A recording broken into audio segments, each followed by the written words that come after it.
I was recently asked if I could set up someone's Substack for them. Even though they are very experienced in content creation, they said, "You make it look easy, but I get the feeling it's not." At first, I chuckled when I read the email because she's right. Creating on Substack couldn't be more simple, but setting it up can feel daunting. That laugh then quickly turned into a sense of urgency to respond and show her the good news. It's not as hard as it looks to set up your Substack. You don't need me to do it for you.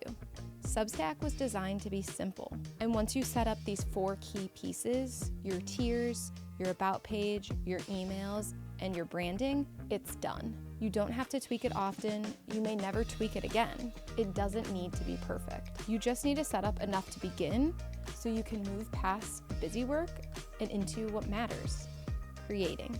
So let me show you exactly what I'm talking about. When you're in the back end of your Substack, this is what you're going to see first. And I mentioned branding, and there's 2 sections in the branding that I want to talk with you about.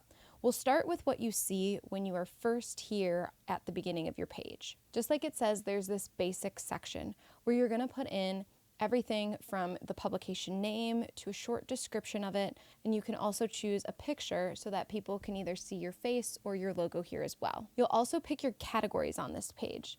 Categories will help people find what you do, but the real point of categories is so that they can help rank leaders. So don't put too much weight or time into this. I have changed mine once or twice, more because my creation and content changed, and less because I was concerned about ranking and choosing my category based on what would get me on the leaderboard or higher on the leaderboard.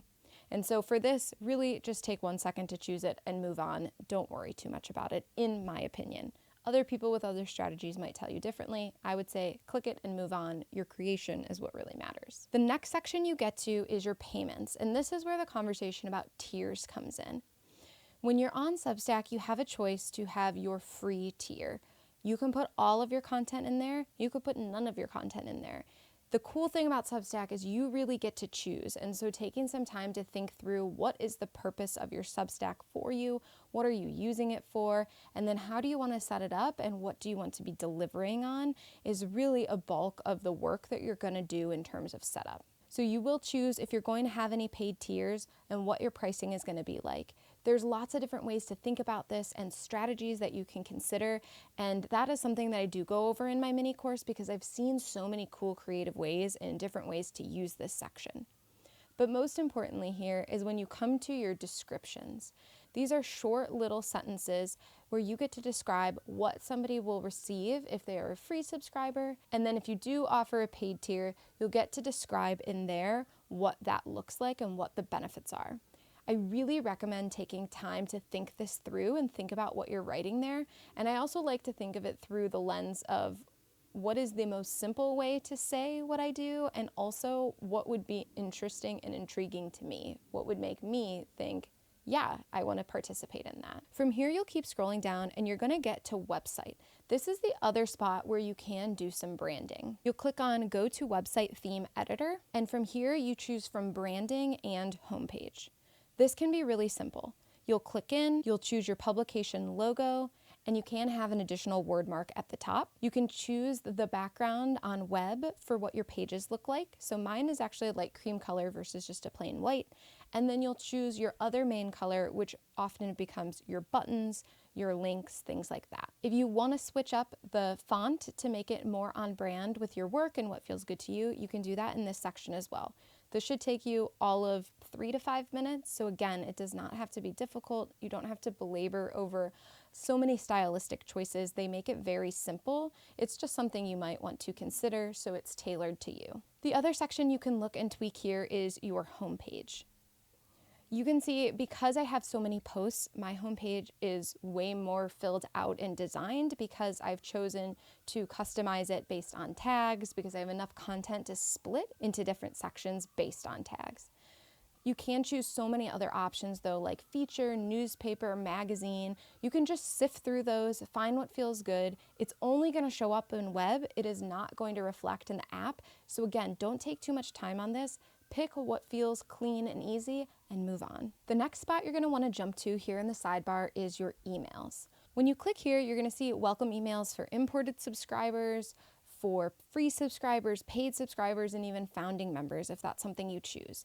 This is where I recommend you spend some time because you can just go with their basic templates, but this I feel sets the tone for a real relationship with your readers and allows you to go deeper with them right at the beginning versus just another subscription that they're signed up for. The nice thing about these templates though is that it is pretty copy and paste between your free, your paid, and your founding.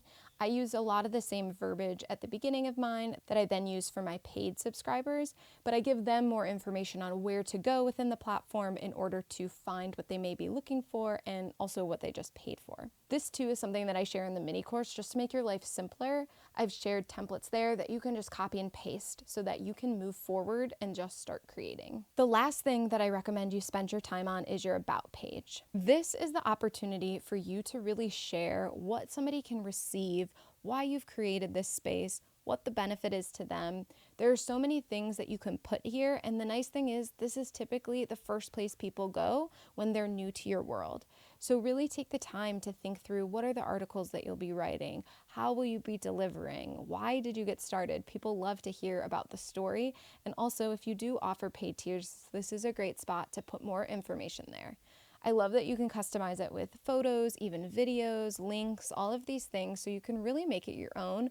And I really like to view this as a start here page and also as a space to really shine and curate and really show your style. Now you can see it really only takes 4 settings to get started. If you're feeling relieved after seeing this and ready to hop right into Substack, go for it. I'm so excited for you and I'm here cheering you on. If you're looking at this and you do feel good, but you also would like to speed the time frame up so you can just get right into creating, like I said, that's exactly what I created my mini course for. After I had fallen in love with Substack and spent hours setting up my Substack, I convinced my friends that this was a space for them to come to also. And so I offered to sit down and walk them through all the settings and help them get set up. And the biggest thing that I realized when I did that was, first off, I had forgotten how much time I spent doing it. And secondly, all of it didn't really matter. There were just a few key things to do to move the needle forward so you can actually get to the part that does matter. And that is what you will find in the mini course. Inside the mini course, I offer templates for your about page, your welcome emails, for copy for the different tiers, and lots of ideas for different ways to set up your Substack.